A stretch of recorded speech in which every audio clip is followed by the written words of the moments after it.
You're welcome to Dog Food TV, another installment, Steelers Week, and Dog Food TV is brought to you by Dog Food Store, premium sportswear brand for Cleveland football fans. And this video, we're not really going to look ahead at the Steelers game and talk about what happened with the injury, Watson being out for the season, and then Burrow just got hurt, so he's out for the season. We're not really going to talk about that today because that has been talked about pretty much by any channel that you probably watch. So today, we actually going to take a look at the team that I would say closest resembles the 2023 Browns. And obviously, we're only 9-10 games into the season. But in the event this team is able to make a deep playoff run, the 2000 Ravens is a somewhat fitting blueprint given the quarterback situation. So let's take a look at that. So the 2000 Ravens in the playoffs, they only played one elite quarterback during that playoff run in the 2000s. Gus Frerotte, and I had to look all this up. Gus Frerotte, they beat him 21, and the Broncos, they beat them 21-3. Steve McNair and the Titans, I believe the Titans were the number one seed that season. They actually won the division. They were in the same division as the Ravens, and that's why the Ravens had to play the wild card round. And so they played Steve McNair and Eddie George and them, and the Titans' defense was actually neck and neck with them for the most part throughout the year. I think they were 1-2. The Ravens were 1, and the Titans were 2. Jim Schwartz was actually the linebackers coach, I believe, on that team. Greg Williams was the defensive coordinator that particular season. But I looked up the game flow of that, and they actually talked about it in the Ravens Bengals game because the running back, the Mitchell kid, his dad played for that Ravens team. They had a 90-yard, I think it was, blocked field goal return for a touchdown. And I believe they had another interception return for a touchdown, so it was 24-10. So the defense was responsible, the Ravens defense that is, they were responsible for 14 points. And the Titans defense was not able to obviously do anything about that. And so if you look at, that Tennessee team, they weren't really a air raid type of offense. They had just lost to the greatest show on turf, I believe, the year before. So I would argue they weren't really equipped, especially against that Ravens defense, to overcome a deficit like that. They were more that pounded with Eddie George and then, open up the game with the play action with Wycheck and Derek Mason and some of those other pieces that they had. And then you go to the Raiders. They played Rich Gannon for like a quarter and a half, knocked Rich Gannon out the game, and then they played Bobby Hoying, and they beat them 16-3. And then obviously, they played Kerry Collins in the 2000 Super Bowl, and I think the Giants had a kickoff return for a touchdown, but I believe the score of that game was 34-7. Actually, let's see if we can pull it up real quick. I already have it pulled up. Let's see real quick. 34-7, yes. And I also looked at the game flow of that particular game. A lot of 3-and-outs, but the Ravens benefited from some good special teams play. They actually had a kickoff return for a touchdown as well right after the Giants kickoff return. And there were some short fields where Trent Dilfer really didn't have to do much. Now, speaking of Trent Dilfer, and again, let's get back to the point. Why am I comparing the 2000 Ravens to the 2023 Browns? Well, obviously, Deshaun Watson is hurt, and he's out for the season. But this team has an outstanding defense thus far. So if we look at what the Ravens QBs did that particular season, I had to look this up. I didn't even know this dude. Tony Banks started the season. He went 5-3, threw 8 touchdowns, 8 interceptions. He had 1,578 yards on the season with a 54.7 completion percentage. Now, Trent Dilfer went 7-1, but notice he threw 12 touchdowns and 11 interceptions. Now, obviously, these are regular season stats because he actually went 10-1, 11-1, something like that. So he only lost one game, but everybody would tell you that was primarily because of the defense. 1,500 yards, 59.3 completion percentage. Now, if we look at the Browns QBs outside of Deshaun Watson up until this point, because I think everyone would say that after what you saw Deshaun Watson do with a busted shoulder and a hurt ankle against the top 3 defense in the Ravens, he was on his way to being back, and I think he was about to take off, but unfortunately he's hurt. So now you're left with PJ Walker and DTR. I think DTR has the higher ceiling, but let's look at PJ Walker's stats. So on the season, he's 1-1 as a starter, but he played in the Colts game and he didn't start that game. But he has thrown 1 touchdown to 5 interceptions, 618 yards with a 49 completion percentage. DTR had that game where he was thrown to the Wolves against the Ravens with really no preparation. So he's on 1, 0 touchdowns, 3 interceptions, 130 yards, 54.1 completion percentage. Now, if we go back, the Ravens 2 QBs, Trent Dilfer was closer to 60%, but just marginally better, because what is that? 19 interceptions in the regular season. That's a lot of INTs thrown. And so the reason that I'm doing this video and using the Ravens as a baseline is that you actually have a lot of quarterbacks in the AFC right now that have been injured. Obviously, Joe Burrow, he just tore, something with his some ligament in his wrist. So let's take a look at, if they make it to the playoffs, potential quarterback matchups. Now, remember, the 2000s Ravens, they didn't really go through a gauntlet. And one thing that you'll notice is that they didn't go against Tom Brady. He hadn't really ascended yet. I don't even know if he had even got the job yet. They didn't go against Peyton Manning in the playoffs. And they didn't go against Ben Roethlisberger in the playoffs. I don't even know if he was in the league yet. So when you look at that, I'm not taking anything away from the Ravens defense. They were definitely an all-time great defense. But the chips lined up for them. When you think about the next, because they didn't win again until 2012. They didn't even make it back until 2012 as far as the Super Bowl is concerned. That is likely because of Brady, Roethlisberger, and Manning. Lesser degree, Phillip Rivers. But, you had elite quarterback play, and the likelihood of you running through all 3 of those quarterbacks was slim to none. So let's look at the potential QB matchups here. You got Pat Mahomes, obviously, Lamar Jackson, Trevor Lawrence, C.J. Stroud, Kenny Pickett, Tua Tagovailoa, Josh Allen, Justin Herbert, Aiden O'Connell, Gardner Minshew, and went ahead and threw Russell Wilson in there because, they may be able to make some noise. They've been playing a little bit better.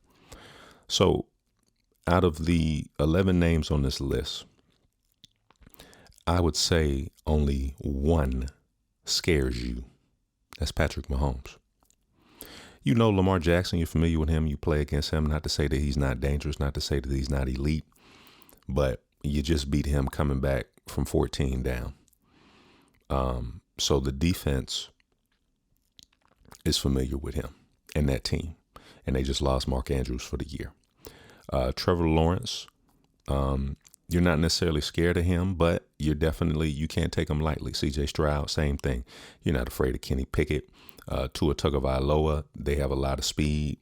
But again, it depends on where the game is played. If it's a cold weather game, that could help your chances there. Josh Allen, he's having an up and down season. Same thing with Justin Herbert, Aiden O'Connell. You shouldn't be afraid of that. Gardner Minshew, and then Russell Wilson. So, and even if you go back to when they played Pat Mahomes, and I think that was the 2020 season, they knocked him out the game. And if it weren't for a helmet-to-helmet penalty that wasn't called, that led to a touchback, and that game came down to a 4th and 5 that I think the Chiefs converted. So you have some familiarity with Pat Mahomes, but you didn't play him for a full game. But that's probably the only name on this list that scares you. So in a situation where maybe you don't have to go through Pat Mahomes because somebody else does that for you, knocks him out. Now, I think every quarterback on this list, you feel confident with that defense. Now, I do think that DTR has the higher ceiling than PJ Walker. So I think they're making the right move and giving him another opportunity. And if we look at the rest of the schedule coming up, there's going to be a nice mix of good defenses, great defenses, and middle of the road defenses. So Steelers, we'll say great. I don't know about elite, but they're great defense. They're keeping them in the game. Broncos, great defense. The Rams, they're struggling a little bit. Jaguars, they're good defense. Bears, definitely struggling. Texans, great defense. And Jets are elite. And then the Bengals, obviously, they've been struggling. So you get a nice mix where there's not just a back-to-back of a gauntlet for the young rookie to go through, but I think with the right game plan, Stefanski has shown that he can scheme guys open with different quarterbacks, and all he has to do is play better than Trent Dilfer. You don't want him to do like Trent Dilfer, because Trent Dilfer threw 11 interceptions, but you want him to just take care of the ball, play the field possession game. There's no need to be a hero. You don't have to try to be a hero. So, that's really it right there, man. I mean, 6-3, this is a big game. I actually anticipate them handling the Steelers pretty easily. I think it's, you got the Chubb revenge factor. You have a rookie quarterback who the Steelers don't have a lot of tape on, and they don't really know how the Browns are going to attack them. So I like the Browns in this game, but going forward, there's no question in my mind that they should make the playoffs. Winning the division, I think, is the only toss-up. Baltimore has a rough stretch coming for their last set of games, so it really is going to fall on, can the Browns, I think if they can win at least 5, that should be enough to do it. 5 of these last 8 games, I think that should be enough to do it, to get the division. But, we'll see. So we'll actually do a second, before we wrap up, wanted to show this. 2012 Ravens, opposing QBs. Now, we've looked at the stats, and they were ranked 20th, I believe, in overall defense. Matter of fact, I know I got it on here somewhere. Let me pull it up real quick. So overall, they were 12th. They were 12th overall defense, 2012 Ravens. They were 17th against the pass, and they were 20th against the run. So again, I don't know if that was injuries. That's a far cry from where they were in 2000. But take a look at the quarterbacks they went through. Andrew Luck beat them 24-9. Peyton Manning, 38-35. And then Tom Brady, 28-13. So a little bit more of an impressive opponent list that they went through, especially from a quarterback perspective. Now, when they got to the Super Bowl, they played Colin Kaepernick, and if it weren't for them trying to throw fade routes rather than trying to just give it to Frank Gore, the guy that got you down there, I don't know if they come away with a win in that one. But But yeah, definitely, I would say the 2012 Super Bowl is on paper more impressive than the 2000 Super Bowl, just given the quarterbacks that you had to go through. Now, they had Joe Flacco, so you could win in a shootout against Peyton Manning because he was good in those playoffs. So, again, the point that I'm trying to make is that the Browns' season is going to come down to a couple of factors. How much risk is DTR going to put the ball in terms of turnovers? How dominant will the defense continue to be? Again, they don't really have a tough schedule, so it's really going to be when they get to the playoffs. How dominant will they continue to be? And then what is the draw of quarterback opponents that they get? Because, for example, if they are to, let's just say, win the division, let's look at their remaining schedule real quick again. Let's say they are to win the division. And then you probably, now you're hosting a game, so you might have the Ravens, you might have the Steelers, you wouldn't have the Jags because they're probably going to win their division. You might have the Texans, but you might have the Texans or the Jags. And then you might have somebody like, the Broncos or the Raiders or something like that. So, that's going to play a big role in it. And then obviously what happens in the next round, say they win. So do you go to Kansas City or does somebody else have to go to Kansas City? So that's going to play a big role. And I feel like that's not what everybody's talking about. Everybody's making it like it's a foregone conclusion that the season is over and that it hasn't been done before. It has definitely been done before. The 2000 Ravens have done it. The 2015 Broncos have done it. There's a blueprint to doing it. And we will see what happens after week 11, after the Steelers game, because they come out of there with a win. Now they're 7-3. I mean, you got to get to 11 or 12. And they've stacked the wins enough to get there. So, again, the team to watch is definitely going to be the Ravens health-wise and, really the Chiefs because, they got the Eagles. That'll be a tough game. And, you never know if they drop a couple in a row now, the 1 seed could be up for grabs for, the Browns, the Ravens, and the Steelers. So we'll see how it goes. And then maybe we'll do a part 2 to this and look at that 2015 Broncos team. And maybe do a deep dive into let's just do that real quick before we wrap up. We're going to look at Trent Dilfer's stats in the playoffs. Let's take a look here. Okay, Trent Dilfer, 9 of 14. This is against the Broncos. 9 of 14. 130 yards. 1 touchdown, no interceptions. He threw 14 passes. Gus Frerotte, on the other hand, threw 28 passes, 13 to 28, 124 yards, 1 interception, sacked 4 times.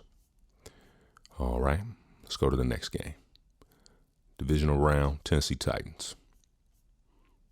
Trent Dilfer, 5 of 16, 117 yards, no touchdowns, no interceptions, but he didn't need to throw any touchdowns because the defense got him 2. That's what I'm talking about. If you got a situation where you're only asking DTR to throw the ball 16 times, what was the other game? 9 times? 14 times, 14 times. If you're staying in that realm, you're in a good spot. All right, let's go to the